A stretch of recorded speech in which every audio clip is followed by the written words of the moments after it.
Hello, everyone. Thank you for letting me spend just a little bit of time with you today.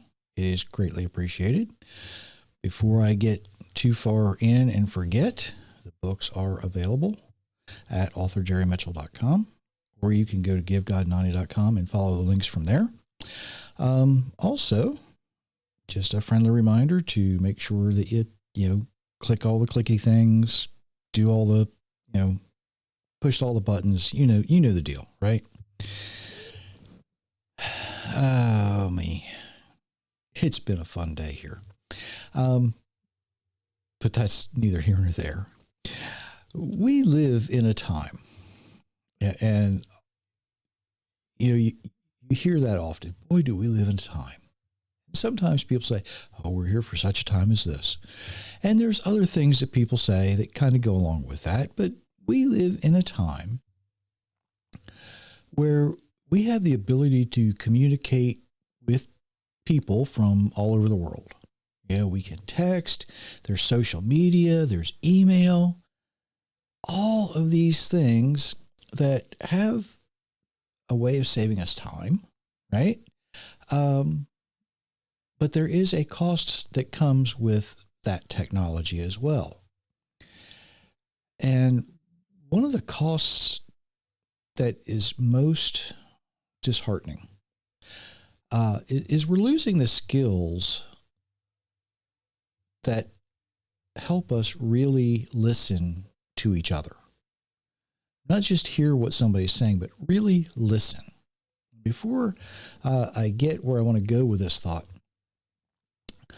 I got to say, I use technology to communicate with a lot of people. And sometimes it's great. Sometimes it's absolutely great. I can send or receive short messages, give necessary information. I need the address we're going to meet at, right? I can conduct business. Are you sure this is what you want to do? That kind of thing. I can check in. It's hot today. Are you okay? That kind of stuff. I don't do it often enough or as often as I should, but I do every so often. There is a little problem, though. Sometimes I get a little confused with texting because people will send me something and it's shorthand. Texting shorthand. And I don't keep up with it. I really don't keep up with it at all.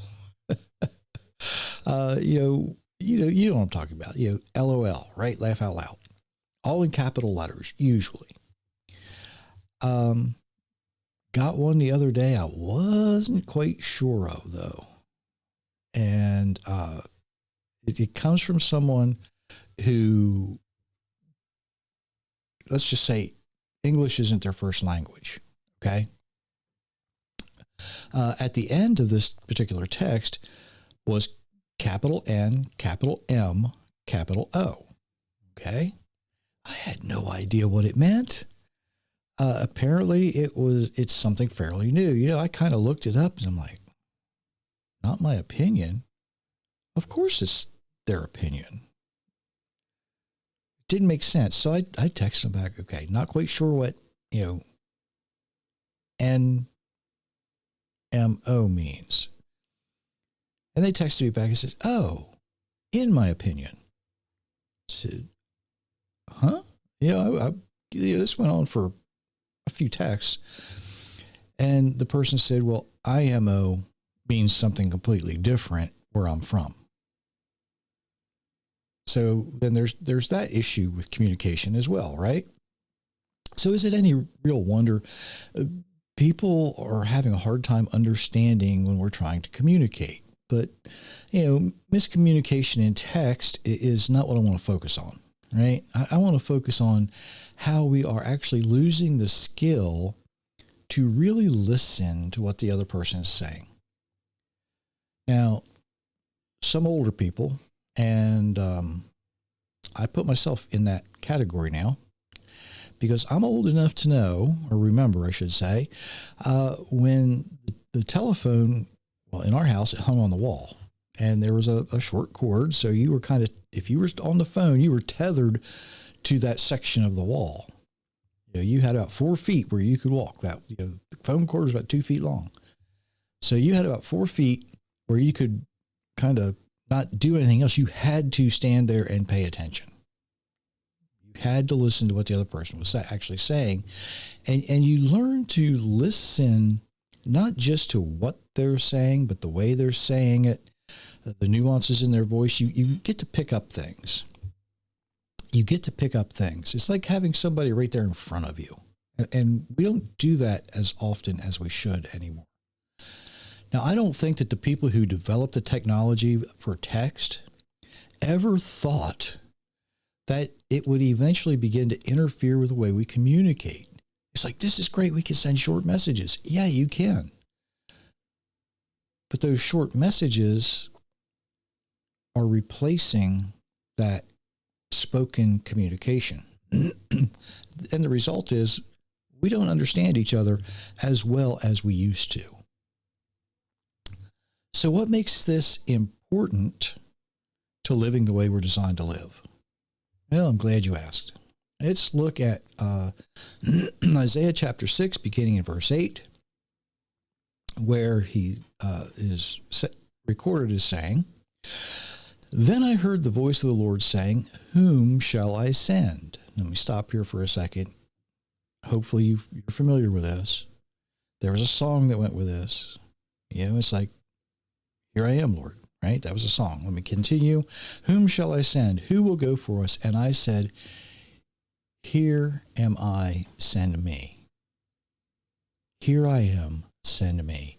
And he replied, "Go and tell this people, be ever hearing, but never perceiving. Make the hearts of this people calloused, deafen their ears, close their eyes, otherwise they might see with their eyes and hear with their ears, understand with their hearts, and turn and be healed." Then I asked, "Well, how long, O Lord?" And he replied, "Until the cities lie in ruins and without inhabitant, until the houses are left unoccupied and the land is desolate and ravaged, until the Lord has driven men far away and the land is utterly forsaken. And though a tenth remain in the land, it will be burned again, as the terebinth and oak leaves stump when felled. So the holy seed will be a stump in the land." Now, Isaiah was to deliver the message so the people would actually hear this. They're going to listen carefully to what he says, and they're going to repent.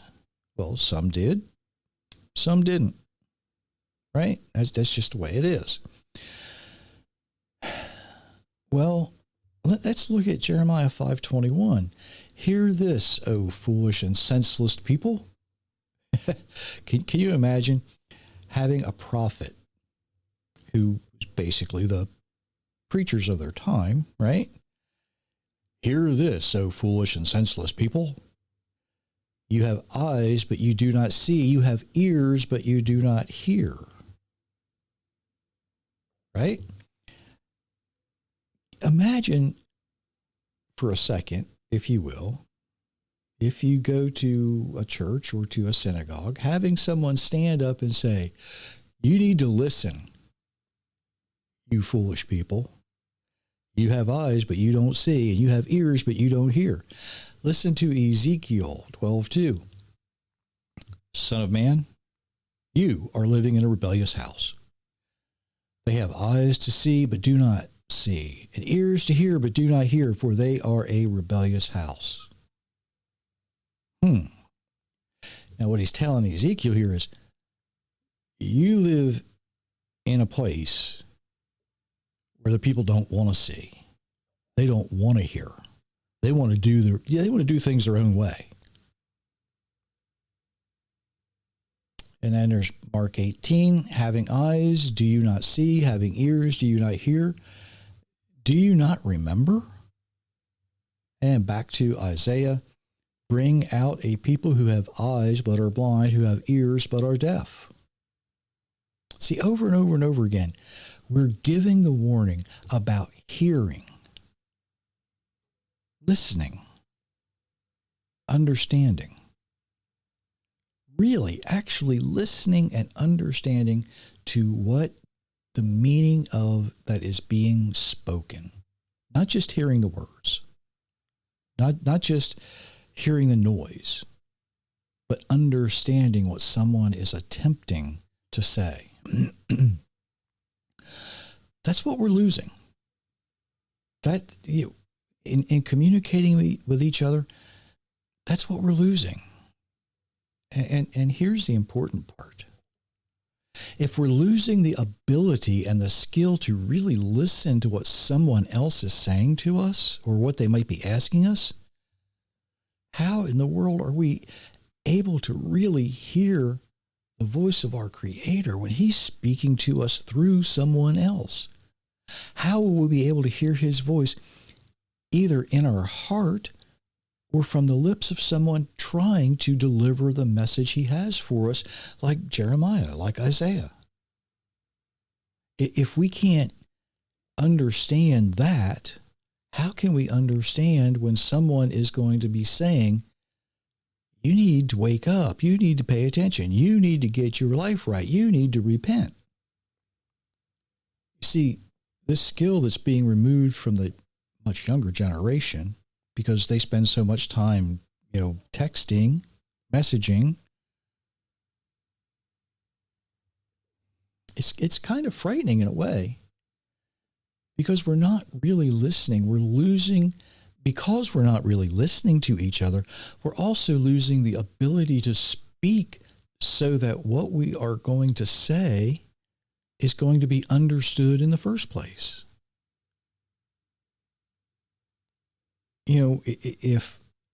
If I can't speak so that you can understand what I'm saying, it does you no good to listen, right? Now, years ago, the Hubble telescope was being built by people in different countries. One country would build one part, another country would build another part. The U.S. builders, the builders in the United States, I should say, were using one unit of measure. Another nation was using a different unit of measure. There was no standardization. And when they tried to put it together, it didn't fit, because, the measurements didn't have a specified unit with them. The numbers were there. Right? But it didn't tell you what it needed to be. Now, if somebody hands you a measurement for something, it could be a piece of paper, and all you have is 2.5 by 2.5, and you cut it out 2.5 inches by 2.5 inches. Well, it's going to be way out of whack, I guess is a good way to say that. It's not going to fit if what they intended was 2.5 centimeters. Maybe it's something a little bigger, right? Maybe, whatever the thing you're measuring is, that's 2.5, the person needs it in kilometers, you're measuring in miles.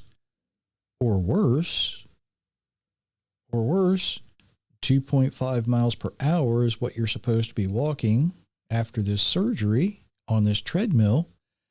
And you look at it and say, well, I can walk 2.5 kilometers per hour. You see the difference?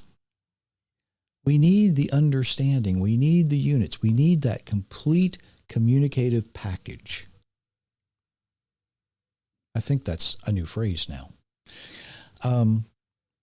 But without that, without being able to communicate understandably, without being able to listen and understand what's being conveyed to us, we're lost. So the question becomes,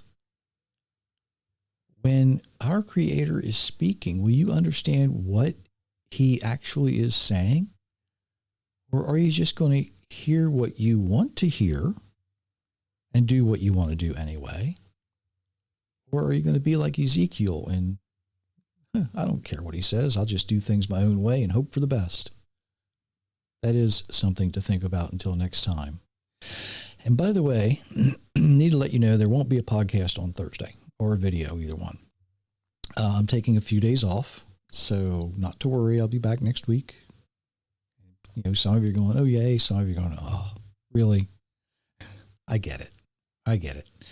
But I'm taking a few days off to rest and relax, and I will be back next week. There won't be any, after tomorrow morning, there won't be any more social media updates until maybe Sunday, I think. But I will be back, as long as, good Lord willing, the creeks don't rise, as we used to say. So until next time, get down here and click the right button here in a second. Until next time, I do wish you many, many blessings, everyone.